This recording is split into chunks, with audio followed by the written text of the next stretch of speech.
जब भी हमें ऑटो स्टॉक्स में निवेश करना होता है, हम उन कंपनीज में निवेश करते हैं जिन कंपनियों को हम जानते हैं, जैसे कि hero motor, Bajaj auto, Tata Motors और मारुति सुजुकी।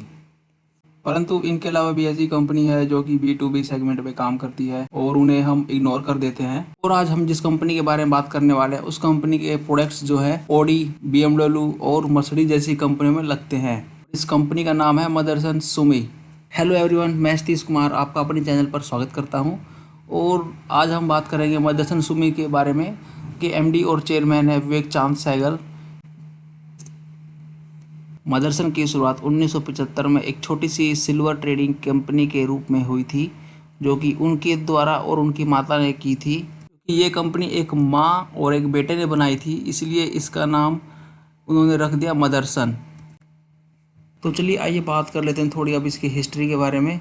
सन 1983 में मारुति उद्योग ने अपनी पहली कार फैक्ट्री के उद्घाटन की घोषणा की। तब सहगल जी ने वायरिंग हार्नेस बनाने का सोचा और तब उन्हें पता लगा कि वायरिंग हार्नेस जापान में बनता है, और वो इस खबर के 10 दिन के बाद ही जापान चले गए। लेकिन वहाँ पर जिस कंपनी में वो गए थे उन्हें वहाँ पर एंटर भी नहीं करने दिया गया, लेकिन सिर्फ वो सैंपल के साथ ही वापस इंडिया आ जाते हैं।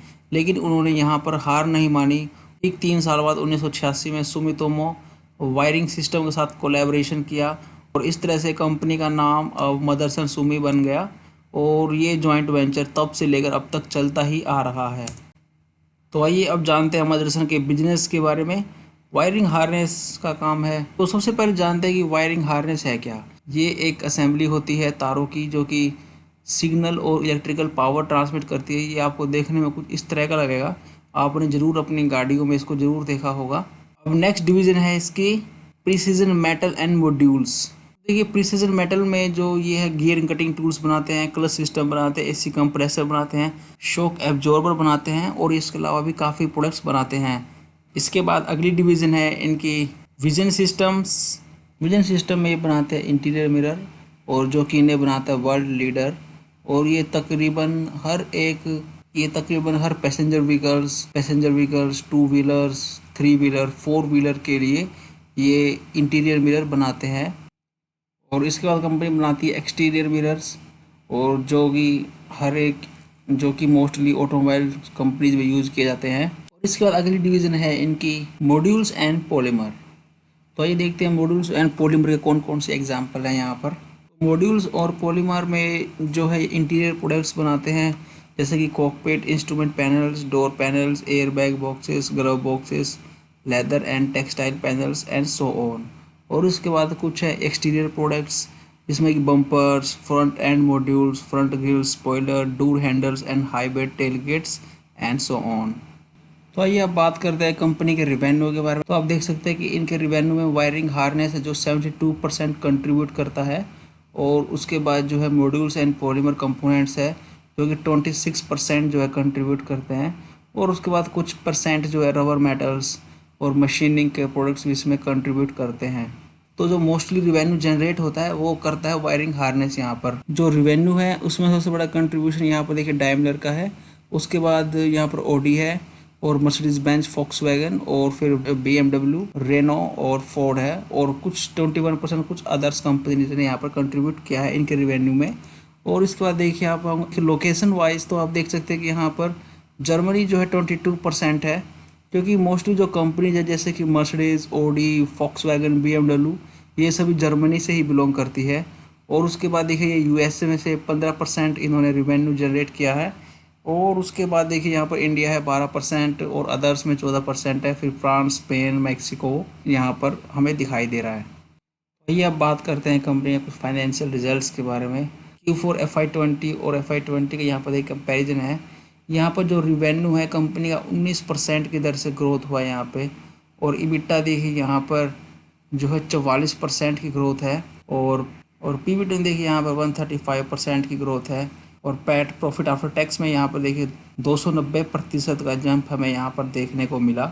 मदरसन सन 1993 पे स्टॉक एक्सचेंज पर लिस्ट हुई थी, और उन लिस्टिंग के बाद से अगर आप देखेंगे तो कंपनी ने बहुत ही शानदार रिटर्न दिया है जो भी कंपनी के लॉन्ग टर्म शेयर होल्डर होंगे।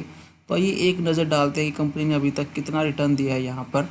तो आप देख सकते हैं कि यहाँ पर कंपनी ने 147% का रिटर्न दिया है पिछले एक साल में। हमारे पास यहाँ पर डाटा अवेलेबल है सन 2000 से, तो आप देख सकते हैं कि यहाँ पर कंपनी ने लगभग 50,000% का रिटर्न दिया है।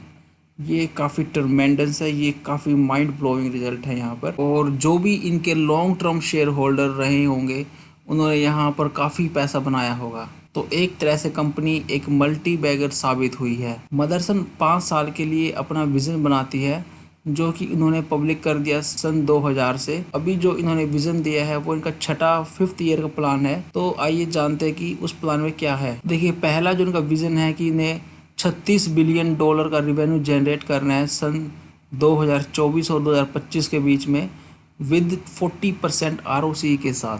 और दूसरा जो है कि 3CX10, इसका मतलब है कोई भी कंपनी नो कस्टमर और no component should contribute more than 10% of our revenue. मतलब कोई भी कंपनी, कोई भी कस्टमर और कोई भी कंपोनेंट इनके रिवेन्यू में 10% से ज़्यादा यहाँ पर कंट्रीब्यूट नहीं करेगा। इसका मतलब ये कंपनी किसी भी कस्टमर, किसी भी कंपोनेंट पे और किसी भी कंट्री पे डिपेंड नहीं होना चाहती है, ताकि अगर इन फ्यूचर कभी इन्हें कोई दिक्कत भी हो तो वो कंपनी को अफेक्ट ना करे। ये 75% जो रिवेन्यू चाहते हैं अपना ऑटोमोटिव इंडस्ट्री से, और 25% चाहते हैं अपनी नई डिवीज़न से, जैसे कि इन्होंने अभी एविएशन में इन्होंने एंटर किया है, तो ये वहाँ से भी कुछ अभी रिवेन्यू जनरेट करना चाह रहे हैं। उसके बाद देखिए, कंपनी का जो चौथा जो विज़न है वो ये है कि जो भी इनका प्रॉफिट हो उसका 40% ये डिविडेंड के रूप में बांट दे।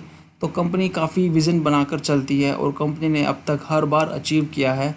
सिर्फ ये एक बार चूक गए हैं जो कि 2020 में, क्योंकि पेंडेमिक आ गया था। जैसा कि मैंने आपको बताया कि कंपनी जो है अपने टारगेट बनाती है। तो यहाँ पर देखिए, अपने नेट सेल्स के जो टारगेट बनाए थे कंपनी ने सन 2000 में $0.02 बिलियन का बनाया था, जो कि इन्होंने अचीव किया है 0.04। आप यहाँ पर देख सकते हैं कि यहाँ पर जो येलो है वो इसका मतलब है कि कंपनी ने वो टारगेट अचीव कर लिया है। इसका मतलब कंपनी का ये टारगेट था। तो आप देख सकते हैं कि सन 2000 में कंपनी का जो नेट सेल्स का जो टारगेट था वो था 0.02 बिलियन, जबकि कंपनी ने अचीव किया 0.04 बिलियन। और इसी तरह से सन 2005 में कंपनी का जो टारगेट था वो था 0.23 बिलियन, जो कि कंपनी ने अचीव किया 0.24 बिलियन। और इस तरह से अगर आप देखें तो कंपनी ने हर बार अपने टारगेट से ज़्यादा ही अचीव किया है। और सिर्फ एक 2020 में ये मिस कर गए, नहीं तो उस साल भी ये अचीव कर लेते।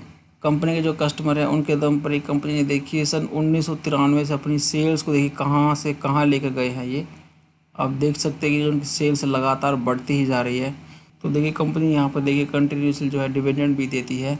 आप देख सकते हैं कि सन 2000 में डिविडेंड पे आउट रेशो जो है 29% था, उस पर 32% था।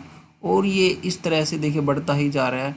और पेंडेमिक के बावजूद भी कंपनी ने 49% का डिविडेंड पे आउट रेशो यहाँ पर दिया था। कंपनी के बारे में एक जो बात मुझे अच्छी लगती है वो देखिए, यहाँ पर सन 1997 से कंपनी जो है लगातार बोनस दे रही है। हर 2, 3 से 4 साल बाद कंपनी बोनस दे देती है। आप देख सकते हैं कि यहाँ पर 1:2 का बोनस दिया 1997 में, फिर सन 2000 में बोनस दिया 1:2 का। और इस तरह से देखिए आखिरी बार इन्होंने सन 2018 में बोनस दिया था 1:2 का। और इसी अगर ट्रेंड को हम देखें तो लगता है कि कंपनी बहुत ही जल्द फिर से एक बोनस अनाउंस कर सकती है। तो ये भी काफ़ी एक अच्छा रहता है जिन लोगों को बोनस चाहिए।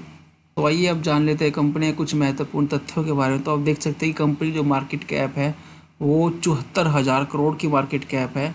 और उसके बाद फिर देखिए ROE और ROCE के नंबर, यहाँ पर देखिए 14% का जो ROE है और ROCE जो है वो 15.74% का, जो कि काफ़ी अच्छा है। उसके बाद देखिए कंपनी नई नई एक्विजिशन करती रहती है। तो देखिए यहाँ पर कंपनी पर जो है काफ़ी डेट भी हो सकता है। तो इस केस में देखिए कंपनी का जो डेट टू इक्विटी रेशियो है वो 0.23 है। जनरली जब तक ये 1 के नीचे रहता है तो काफ़ी अच्छा माना जाता है। तो यहाँ पे भी काफ़ी स्टेबल इनकी सिचुएशन है। शेयर होल्डिंग पैटर्न को देखिए आप, यहाँ पर प्रमोटर का काफ़ी अच्छा हिस्सा है इसमें, और जो कि लगातार काफ़ी टाइम से एकदम स्थिर है यहाँ पर। तो ये था मेरा एक छोटा सा प्रयास मदरसन सुम्मी के बारे में। पर्सनली मेरी इस पर कोई बायस सैर की राय नहीं है। और अगर आपके मन में कोई भी सवाल हो, कोई भी डाउट हो इस कंपनी के बारे में, या आप ऐसी ही वीडियो देखना चाहते हैं और भी किसी कंपनी के बारे में, तो आप हमें कमेंट सेक्शन में बता सकते हैं।